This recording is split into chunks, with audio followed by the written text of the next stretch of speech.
Hi, my name is Jake Greenspan. I'm the director of the Floortime Centers in Bethesda, Maryland, and Northern Virginia, as well as the son of Dr. Stanley Greenspan and a Greenspan Floortime Master Level Trainer. This lecture covers the 5 Greenspan Floortime Promises. Now, this is a concept that my father taught me. He would actually make parents promise to him that they were going to do certain things when they got home after sessions. He actually would have a dad promise he was going to spend more time with his son or utilize certain techniques or an approach to dealing with certain behaviors or challenges. And he'd actually get them to say it. They'd say, yeah, I promise. He'd say, no, I want to hear you say the whole thing. But this was a way of getting them to really commit to something that he believed was extremely important. Well, guess what? He did the same thing with me and my colleague Tim Bleeker, who I run the Floortime Center with. He made us promise certain things that in operating a business like the Floortime Center, that we would keep ingrained within the business structure certain non-negotiables, that our therapists would be trained and dealt with a certain way, as well as our business operations would be handled a certain way. For example, one of the things he made us promise was that every decision we made was in the best interest of the child and the family first and foremost. The business came second. And this is still how we operate today. If you look at our mission statement, everything we do, even though it may not be financially beneficial to us, is based on what's best for the child. Every child has their own therapy room. Every child has their own therapist. And we do everything we can to ensure the greatest level of support and progress for the children we work with. But the reason we're putting this lecture out there, the reason why the Greenspan Floortime approach believes it's so important that people acknowledge these 5 promises that we've acknowledged internally within our organization as well as the Floortime Center, but most importantly for the entire community to acknowledge, because these were the 5 non-negotiable promises that Dr. Greenspan felt strongly about in order to call something Floortime or a Floortime program.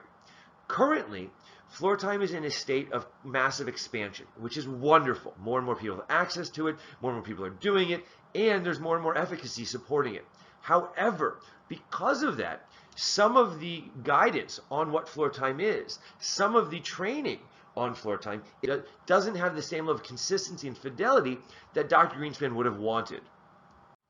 Now, it's fine for Floortime to go further. We want Floortime to expand. My father wanted Floortime to expand, become something even more. But when you expand on something, it doesn't mean you get rid of its core values, its core principles, its core techniques. The things that make it what it is are the things that give it that initial identity. Building on top of that is wonderful.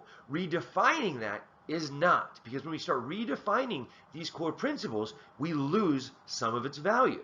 So in this lecture, we're going to talk about what the 5 most important promises, the non-negotiables about what Floortime is, how it needs to be utilized, how it should be performed, how we should define it to the community in order to make sure that Floortime doesn't lose its identity as it expands. Again, we want it to expand. We expect it to expand. My father, he handed us the torch and said, I want you to make this something even more than it was. And that is exactly what we're trying. But in doing that, we cannot lose the identity itself of what Floortime is, according to Dr. Greenspan. The first and most important promise that he made us make was that everything that we would do at the Floortime Center was based on a thinking-based approach. He felt very strongly, and anybody who ever talked to him, especially at a school or a larger organization where they're creating programs or individual programs for children, knows that he strongly felt that Floortime, at its core, one of its largest differentiating factors from things like ABA and other behavioral interventions, was that Floortime was a thinking-based approach. Unfortunately, and this is the reason this is unfortunate is because most people don't understand this concept.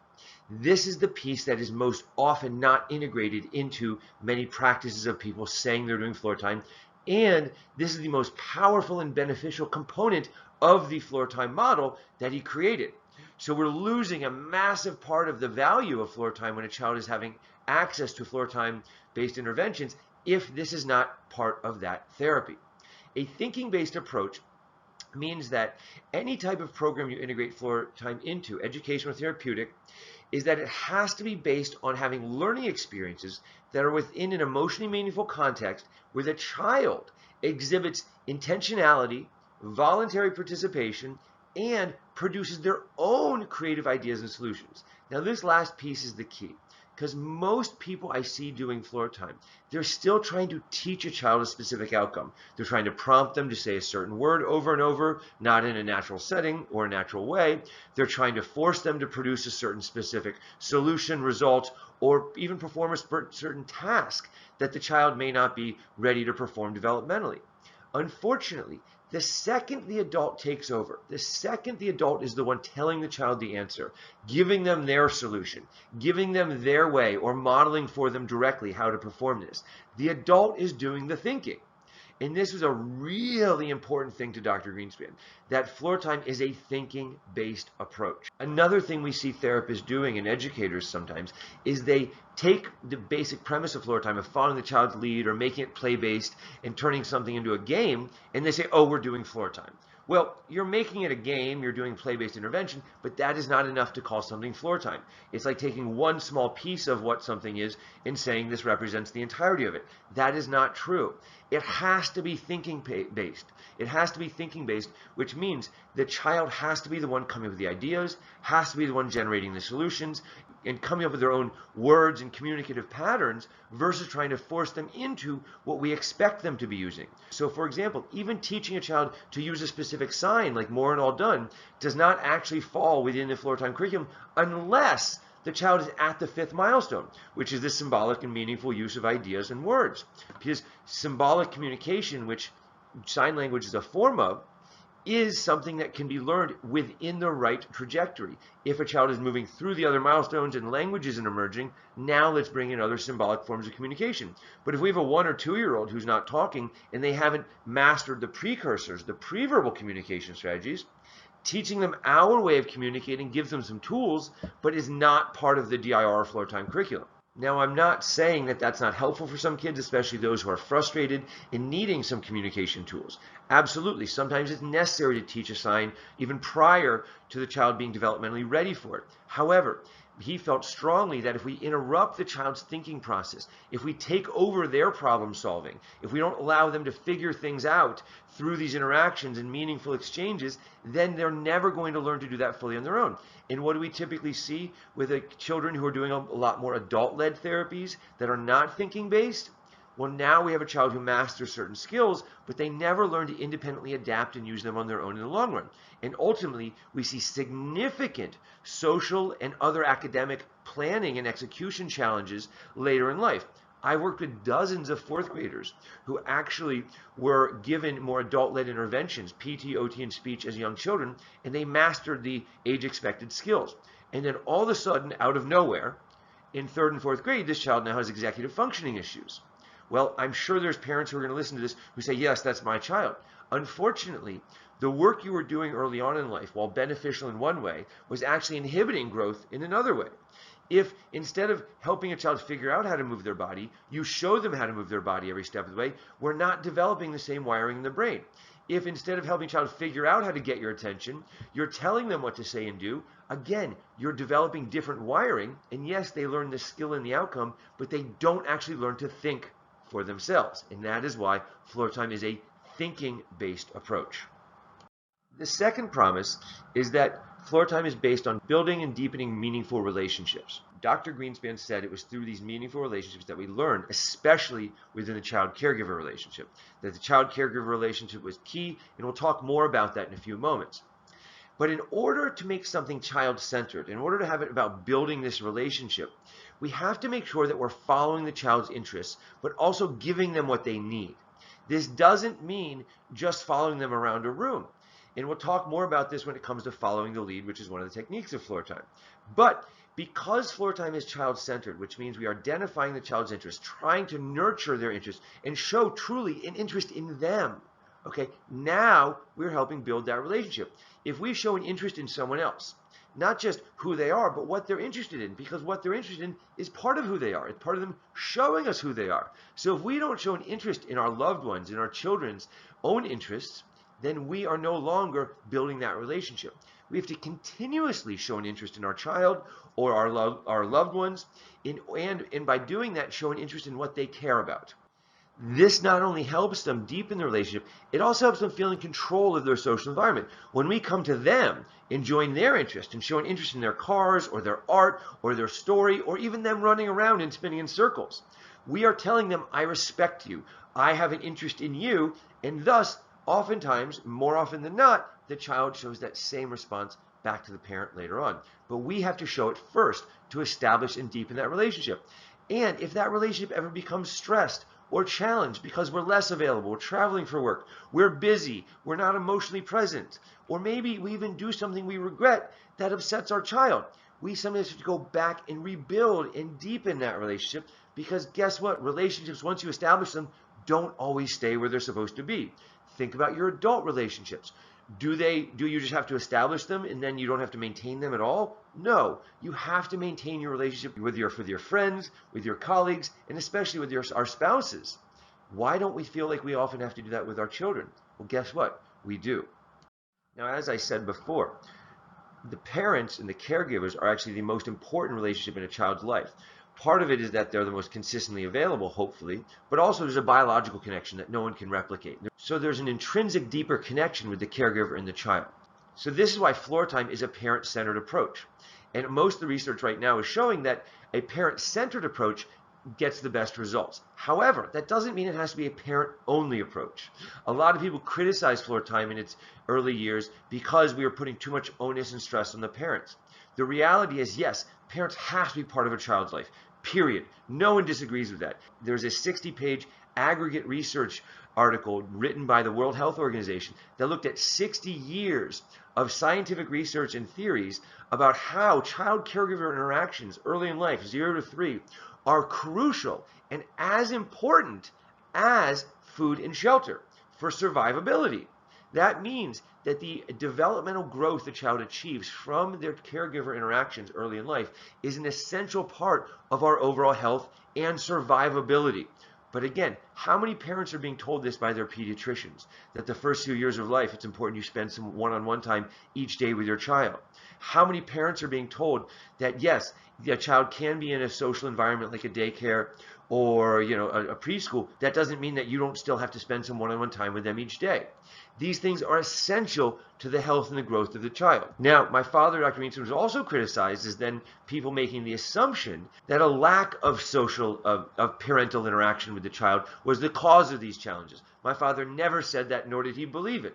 He believed that there was a combination of nature and nurture involved here, and that some children need more interaction, more opportunities to build relationships, more opportunities to get empathetic, supportive, emotional responses and care. And then if we can enhance that and increase that level of support and care, now we can counterbalance some of the biological components that might actually be leading to the developmental delays. It would be no different than a doctor telling you to give your child medication 2 or 3 times a day that required a preparation of 30 minutes, right? It's not your lack of medication that caused them to get sick. The medication is the solution. In these situations, the parents are part of the solution. That being said, if the parents can't do enough, certainly we want therapists to be supporting a child. And it's important that children have specialists on their team as well. Sometimes there are additional needs with occupational therapy, speech and language pathology, as well as some mental health needs.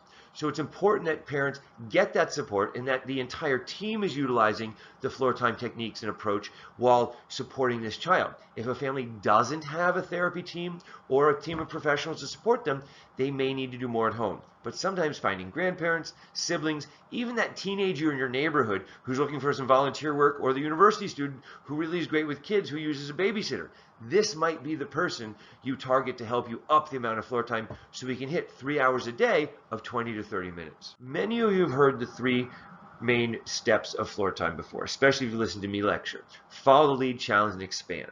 These are non-negotiables, right? These were the 3 main steps of floor time. And yes, some people say observe and wait and listen, which is part of the other programs, but is built into some of the floor time stuff. But nonetheless, the 3 non-negotiable steps of floor time are follow the lead, challenge, and expand.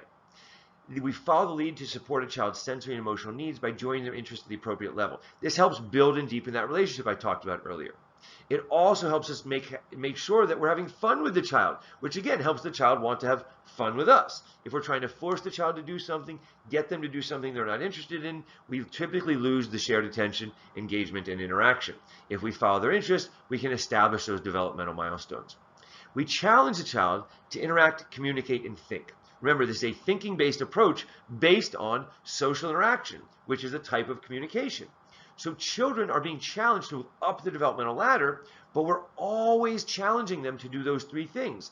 We don't challenge them for a specific milestone necessarily. The milestones are our broad goals. We're not challenging a child every day to engage us, and you'll talk about that in the next slide, but instead we're challenging them to interact, communicate, and think. By doing that, we will move up the milestones all the time if we're effectively finding the right challenge. Because part of this also means to find the right developmental challenge. If a child is nonverbal, we can't challenge them to speak to us. However, we can challenge them to interact with us and get into gestural communication patterns, pre-verbal conversations, if you will.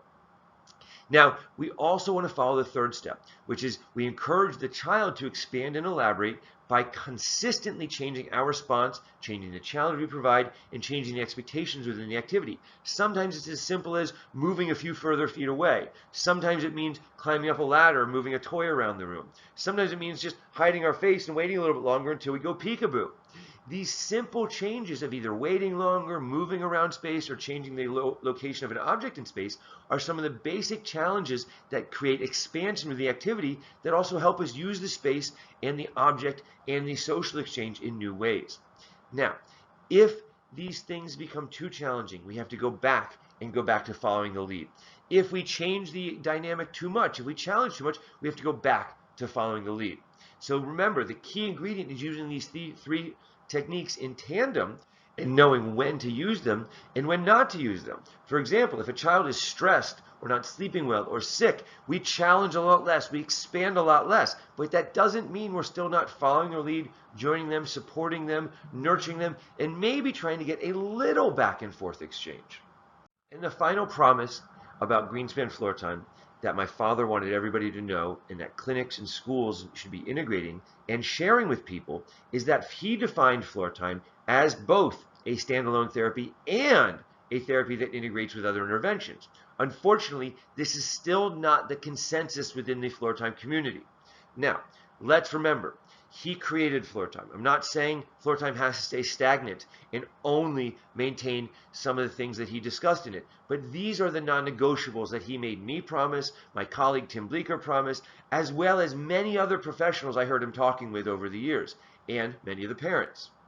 Why is it important to consider that Floortime is a standalone therapy as well? Because my father, Dr. Williams, created Floortime for parents and professionals, but primarily for parents. Well, if Floortime can't be done on its own in a standalone manner, can parents be doing it at home? Unfortunately, the answer becomes no. And parents become less empowered to then do Floortime at home if we define it as a not standalone therapy. Floortime is absolutely a standalone therapy, and that means educators and teaching assistants and all of these different people who may not have a license like an OT, SLP, or mental health professional. These people can still do Floortime, and they should get trained in Floortime, they should get certified in Floortime, and they can actually be better at doing Floortime than many of the licensed professionals I've worked with. One of the best Floortimers we ever had was actually a drama student. He studied drama and was phenomenal at kind of comedy and improv, and he could read these children and adapt to them more rapidly and more comprehensively than almost any therapist I've worked with. But he wasn't a drama therapist. He was a drama student who wanted to work with kids. And if he hadn't seen that Floortime could be done in a standalone manner, he wouldn't have even approached doing Floortime. And guess what? He's now going back to school to become a therapist, but that wasn't actually necessary for him in order for him to learn Floortime and do Floortime. It's great he wanted to go further with his education, but nonetheless, if he hadn't learned Floortime, he may never become a therapist to begin with. So again, it's really important we treat Floortime as both a standalone therapy as well as a therapy that's integrated into OT, speech, mental health, and other curriculums. Now, when we integrate it, it's important we don't forget, because this is very important too, that he made us at the clinic promise that any therapist working with us had to maintain the DIR component of the floor time kind of model, making sure that we are maintaining the milestones in accordance with his DIR model, while also maintaining their individual curriculums. That means an OT or a speech therapist doing floor time have to be aware that keeping the child attentive and engaged and interactive is crucial if they're trying to achieve their other goals. And if we lose a child, if let's say a child is focused on the rice and beans and they're just watching them drop and they're no longer engaging with us, well, guess what? We're no longer working on the developmental milestones and we're no longer actually doing floor time because there's no interactive exchange.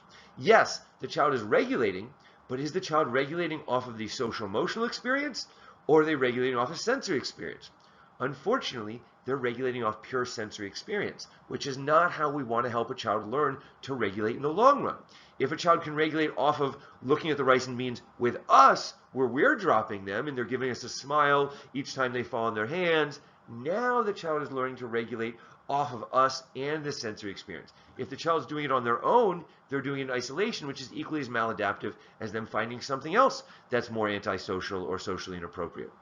In order to do this, it's important that therapists develop what's called a transdisciplinary or multidisciplinary understanding in order to help children. If a speech therapist doesn't understand the sensory system or the emotional system, if an occupational therapist doesn't understand how communication evolves and develops, as well as the emotional system, unfortunately, we see that these therapists cannot do effective in true floor time. Yes, they can make something play-based. Yes, they can follow the child's lead. But chances are, if a speech therapist is sitting at a table, not addressing the child's sensory needs, the child isn't fully regulated, and the child's not going to be as enjoying the process as they would as if they're getting their sensory and their emotional needs met. And vice versa, if an occupational therapist isn't working on interaction and communication within the exchange, they're not working on the social emotional growth and communicative development of the child. So now we have a child who's learning to move their body, learning to regulate themselves from a sensory perspective, but they're losing out on all of the social emotional gains that could be happening at the same time. And my question to you, professionals and parents, do we have time to waste? Should we be working on just one thing at a time? Or should we try to work on something as comprehensively and holistically as possible? Well, this is what floor time is. It's a holistic, comprehensive approach that works on many things at once. In reality, floor time therapists, at least the ones trained in the Greenspan floor time approach, become super therapists. And I don't mean that jokingly, because truthfully, the therapists that we've worked with and the therapists that have graduated our certificate program, or the ones who work at the clinics that we run, are doing more than just one thing. They're not just operating under their curriculum. They're operating under a few different curriculums while making sure they're still addressing their speech and OT goals. Those are never put to the side. But they're also working on social engagement. They're working on communication, interaction, emotional regulation. They're working on deepening the relationship with the child. They're working on problem solving. All of these things that go into the floor time curriculum are being worked on at once if you have this transdisciplinary understanding.